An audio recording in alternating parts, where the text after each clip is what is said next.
other thing is that we also know that for women in the United States who are experiencing intimate partner violence, there's probably about 40 to 60% of substance abuse going on in that population. And so the combined factors or drivers of intimate partner violence and substance abuse also majorly add to or increase women's vulnerabilities to HIV. And these are also things that have not been researched in depth in the United States. And I'm going to keep saying that because here's what our voice is about in this meeting and everywhere we go, is that when you talk about HIV and AIDS, especially folks who don't focus on it every day, the notion or the thoughts about the real problems are outside the United States, and that the problems with women are outside the United States. And so we don't have as much opportunity to really focus on the intersectional issues that are actually driving the epidemic at home. And this is where we tried to figure out how to do some of that work. The other thing that we discovered through doing some preliminary work before creating this particular intervention is that service providers in each of these areas also are not working in tandem or in concert with each other.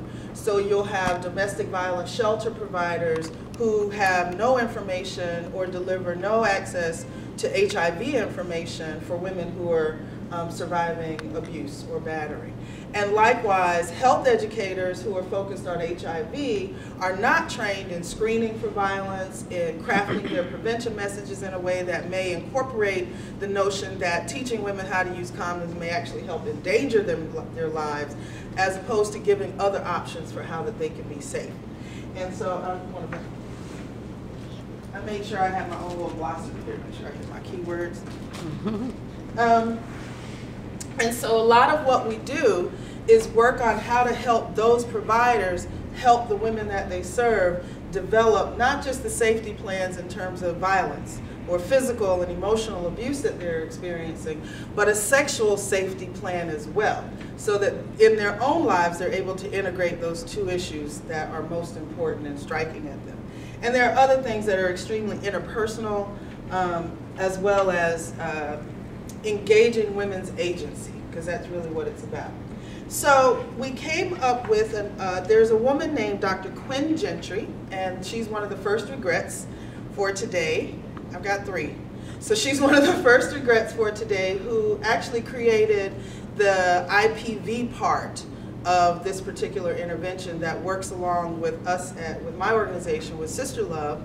And the other 2 regrets are our director of program, Lisa Diane White, who is the technical advisor to the RISE Coalition, and Nairobi Moss, who is the health educator, the senior trainer for our intervention. So Nairobi, Lisa, and Quinn would have been here and just would have made this room light up, but you get who, you know, just gets to come and give them all the kudos and thank yous and work with them directly.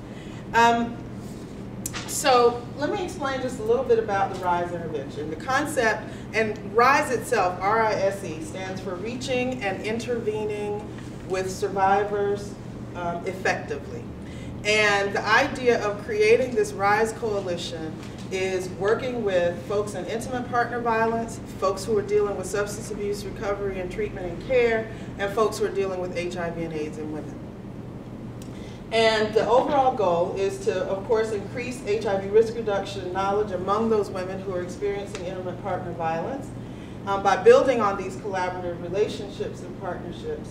And because we really want women who see themselves without any power to know that they actually do have power, and that there are other issues and areas where if they asserted their own communication skills and asserted their own power, that they would, one, either prevent HIV or be able to better manage living with HIV in the face of having to understand the violence that they're experiencing.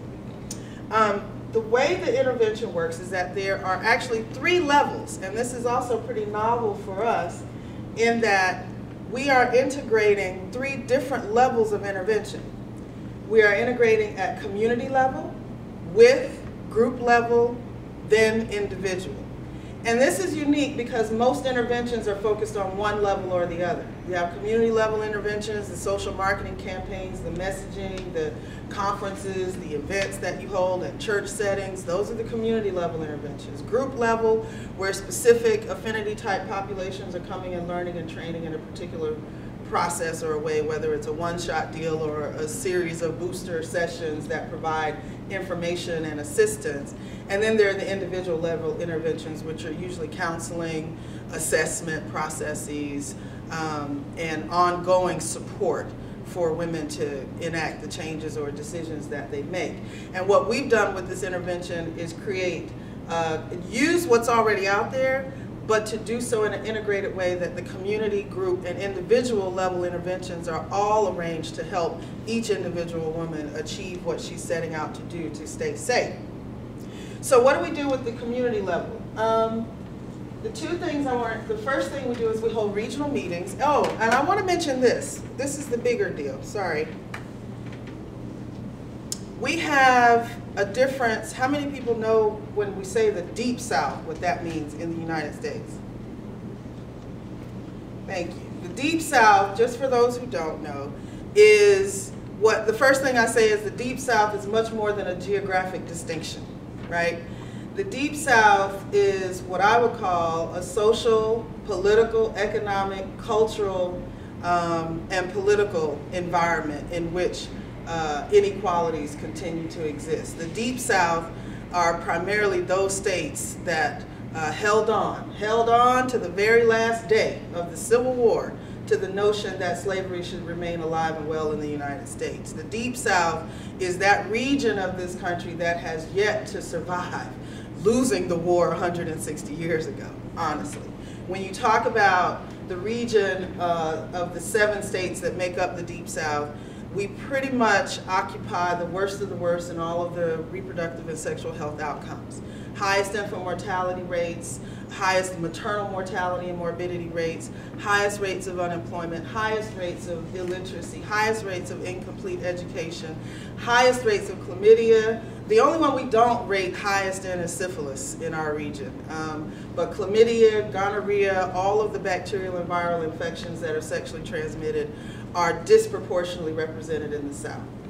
In the region of the overall South, we carry about 50% of all the HIV/AIDS in this country. And we got 50 states and territories, and 15 states, including the District of Columbia or Washington, D.C., carry half of all of our 1.2 million cases.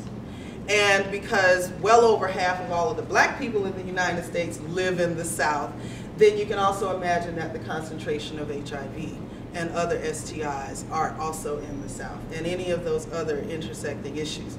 And what makes that special for us is some of those same conditions, some of those same issues, some of those same interventions and processes that we have to deal with look exactly alike when you start entering into southern region countries. When you go into Latin America and into the Caribbean and in Africa, we have communities in the South that mirror communities in the global South. And so we look at how we can build those bridges and work at the intersections, and that's how coming up with our own intervention has gotten us to this point, because we're looking at the experiences of what women have done in other regions that look like us, but we don't always get a chance to learn from. I'm saying this because we don't have that visibility in the global sphere as well. When we travel to international meetings, when we come to sessions like this and we're talking about these very critical issues, we're oftentimes focused on women of color, but women of color who are in the global South. And what's important is that women of color in the United States are also under attack and under siege and not getting the visibility that we really, really need to have, which goes along with getting the resources, having the advocacy networks, and having the autonomous organizations that can respond to the needs in their own communities. And so it's important for us to keep telling that story. So with the community level interventions, we host regional meetings so that we can connect women across the South, particularly folks who are dealing in domestic violence and HIV services delivery. And Dr. Quinn Gentry, who is a Southern woman who comes from a tough background. She comes from the same neighborhood where she created this research and did this created the RISE part of the intervention, and decided that the women's stories, you were talking about narrative, that one of the most important things for women to first be exposed to is their own stories, because everybody thinks that they have the only story of its kind and then are isolated or manipulated even in some cases, because they're led to believe that they're the only ones who are making these choices or who are in these situations or coming out of these types of conditions.